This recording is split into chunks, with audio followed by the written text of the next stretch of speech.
राधे राधे। हमारे YouTube channel में आप लोगों का स्वागत है। छठ गीत प्रस्तुत करने जा रहे हैं। कैसा लगा कमेंट करके बताइएगा। लाइक शेयर सब्सक्राइब पूरा वीडियो देखिएगा। अपना सपोर्ट बनाए रखिएगा। ज़्यादा से ज़्यादा शेयर करिएगा। गौआ के पूर्व एक पोखरा ओ में बजनी नहाय ओ में बजनी नहाय। फलवा में केला नारियलवा नरियल डूबो तिराय नरियल डूबो तिराय। अचरा पासरेली बजनिया नरियल दूरे दूरे जाय नरियल दूरे दूरे जाय।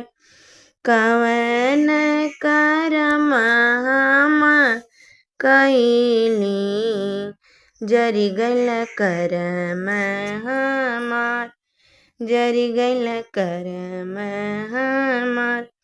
गौआ के पूर्व एक पोखरा ओ में बजनी नहाय।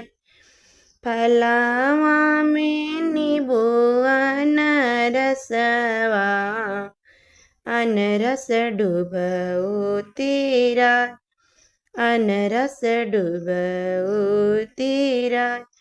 अचरा पसरेली बजनिया अनरस दूरे दूरे जाय अनरस दूरे दूरे जाय। कवन करम हम कैली जरि गल करम हमार जरि गल करम हमार। गौआ के पूर्व एक पोखरा ओ में बजनी नहाय।